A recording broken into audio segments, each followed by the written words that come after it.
Hi, welcome back to Wednesdays with Jada.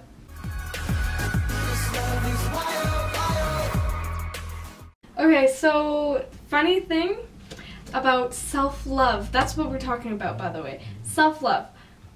I struggle with this a lot. Like, this is probably one of my biggest problems and issues. So everything that I tell you today, trust me, I am practicing. I kind of was talking to a lot of people and like thinking about it for weeks. I saw this topic and I was like, how am I supposed to like even come up with anything when I'm the one struggling with this issue? Half of the stuff that I'm telling you today is what I'm trying to do and working on right now. So I guess these are all just little tips and tricks. So, get comfortable, light a candle if you want. I feel like we need to get a little more up close and personal about this. So, we're gonna like zoom. So yeah, get comfortable, because this episode is just talking. It's just getting to know all the self-love tips we have for each other. So, yeah. Tip number 1. This one I struggle with so much. So the first tip is stop watching Netflix.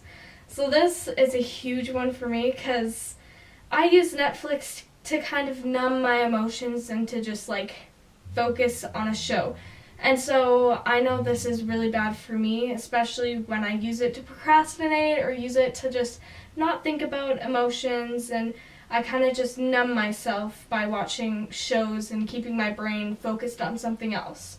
So that one, it's super hard, but you need to stop watching Netflix, and yeah, I'll tell you what to do instead. So basically, I actually learned this in church, but you need to slow down and just sit in silence and like think about how you actually feel.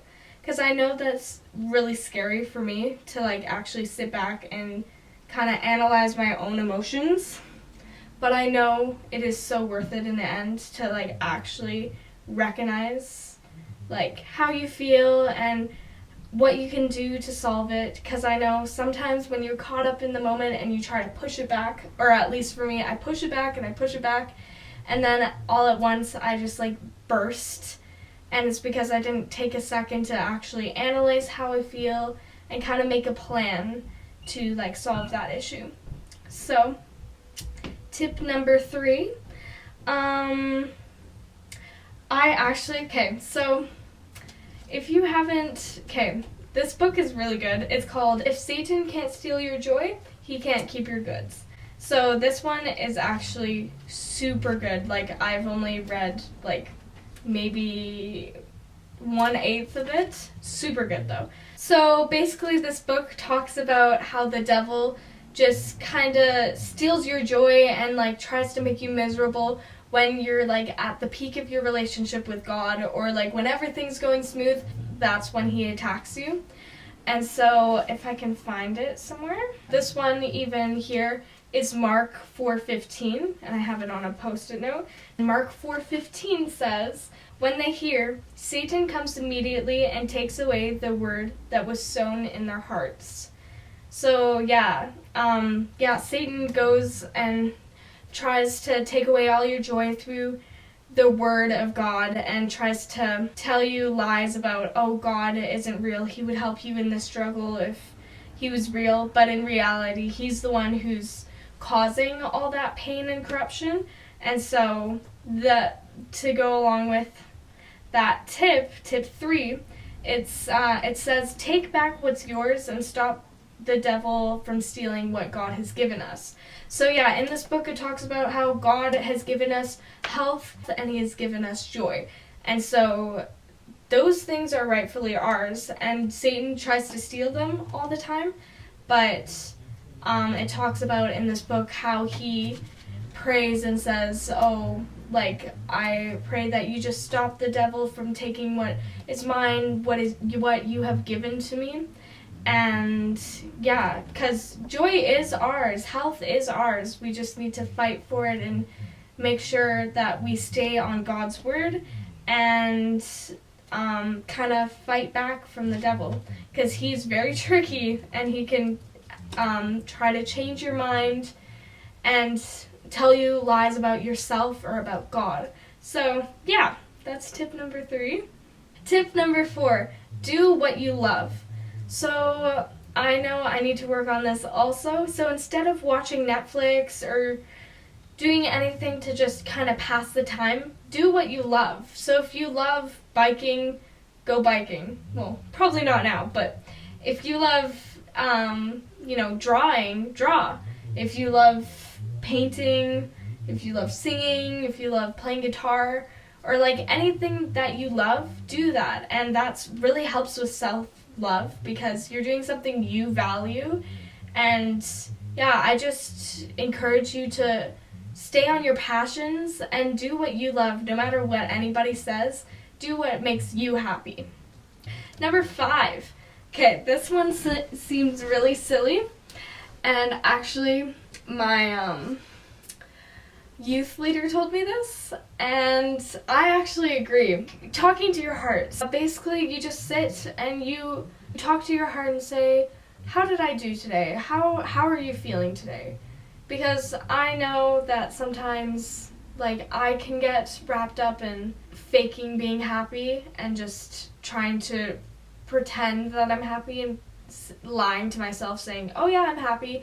Oh yeah, this doesn't bother me. But at the end of the day, I really encourage you to just talk to your heart and actually, like, feel how you're feeling and say it out loud and just say, yeah, how did I do? Like, how do you feel?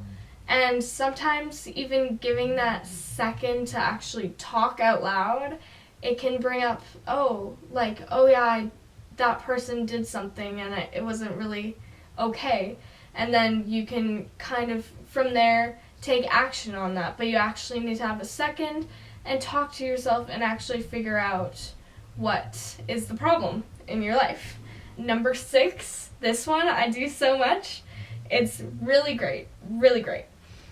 But I have a little bit of trust issues, and I find that sometimes I have a hard time finding friends that I can actually talk to, or even just strangers, or I just don't want to talk to anybody about my problems usually. So have therapy sessions with God. Literally, I sometimes bike out to a field or walk up to a hill and somewhere where it's completely silent and I know people just aren't there usually, and I just start talking aloud and I just start talking straight to God. And you can just start it with hey, it's me again, this is what happened at school today, this is blah blah blah. And just even take time to be silent and just hear what he says to you, because I know a bunch of times God has really revealed something to me, and yeah, it's crazy how much God can reveal in that time just by having little conversations with him. But don't forget, it is really important to actually search for friends that you feel comfortable talking to and that you can just kind of share, because sometimes it is really hard to just talk to God, because you need someone right here with you in the world. And even though God is always with you and he is great at therapy sessions, it's a little bit different. And I really encourage you to search for a friend or even come to TEENWORD to talk to us. Number 7. So another thing for self-love is play hype worship music. So whenever I feel really sad or anything, I know playing really hype worship music just fixes my mood all the time, and I can just kind of transfer all of my issues in my heart and all of my fears just straight to God, because yeah, all your fear that you have, it doesn't have to be yours. You can just give it all up to God, and all the stress and worry, just give it to God, and he knows what to do with it. He can relieve it off your shoulders. Number 7 is, take time to learn about yourself. So if you don't have many passions, learn about your passions and even your struggles and your hurts. Get to know yourself. Get to know what you struggle with, what you need in your life, and even your hurts. What actually hurts you today?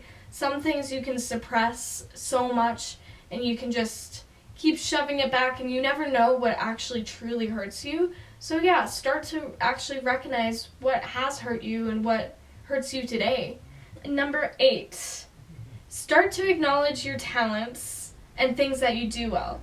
So this is really hard for some people to take compliments or actually be proud of themselves. But if you're good at singing, oh my goodness, sing, go share your talents. Even just do it by yourself or with your family, but acknowledge that you have a talent. God has given that to you for a reason.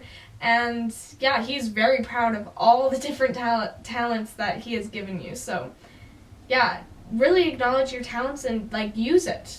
Number 10.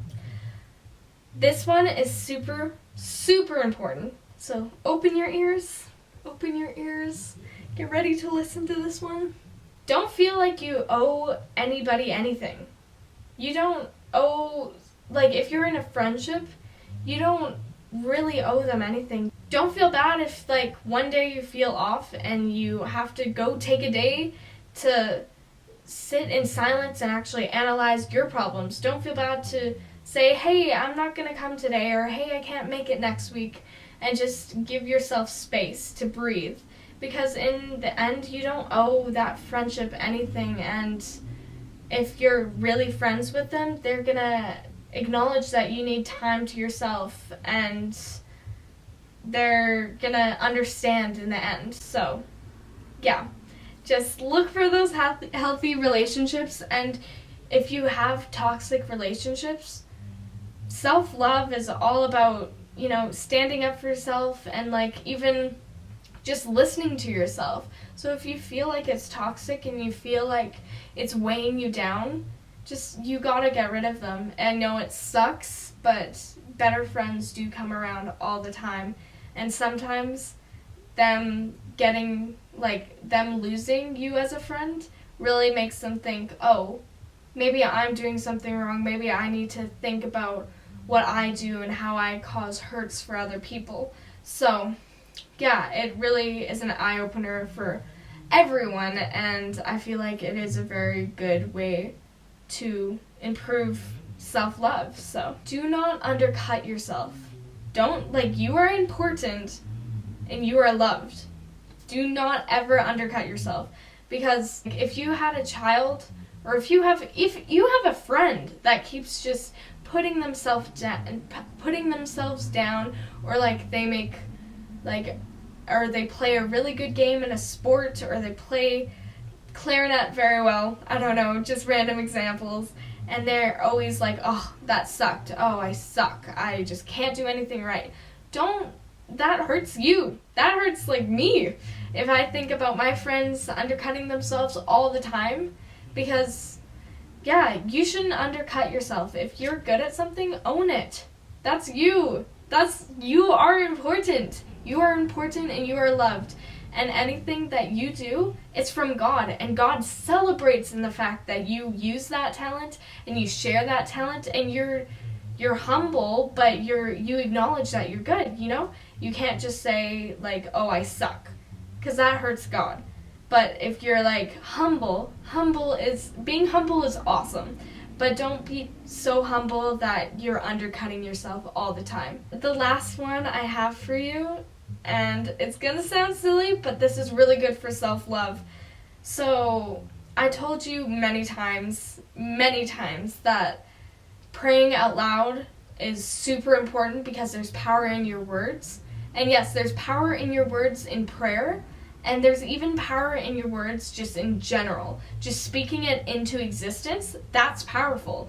So if you go and look at yourself in the mirror, or you're just on your way to school and you're I am loved, I love myself, and or I am gonna do well on this test. I am gonna do well in volleyball. Like, all of those things, just speaking it out loud, that is so important to self-love, to growing as a person, to just build on all of your skills, and to overall just improve your life, because you're telling yourself, oh, I am loved, I'm important, I got this today, I can do this today, and it's okay.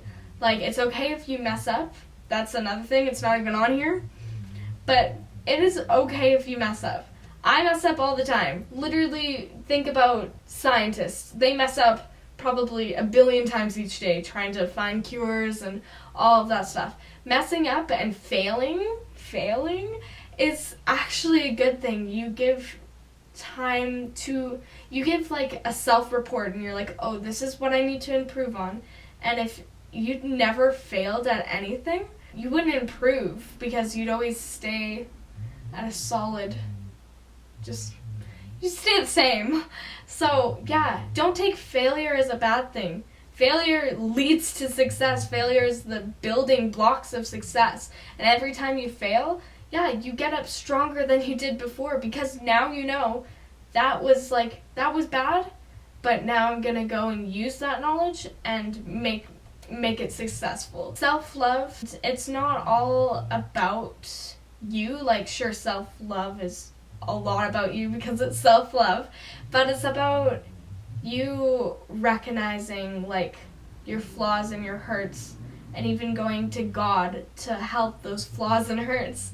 And I know, especially for healthy relationships, God can definitely help put people in your path. So if you have hurts and you have things you want to solve, always go to God and say, can you help keep me accountable? Can you help bring this in my way? Can you help with knowledge in this area? And He will always help you. And people will always, TeenWord is always here if you need us to keep you accountable, or there's something you'd like to improve on, or even prayer. We're always here for you. And I'll be sure to put a prayer requests poll thingy up today, so go check that out on our Instagram page and put in your prayer requests.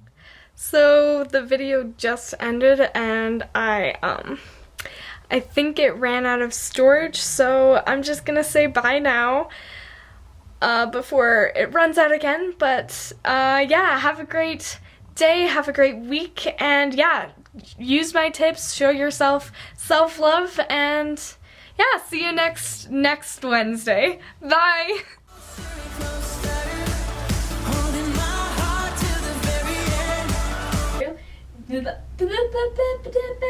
It's called If Satan Can't Steal Your Joy, Then He Can't Keep Your Goods. You can go ahead and serve yourself up, honey. Called If Satan Can't Steal... Oh, the devil. Are you kidding me?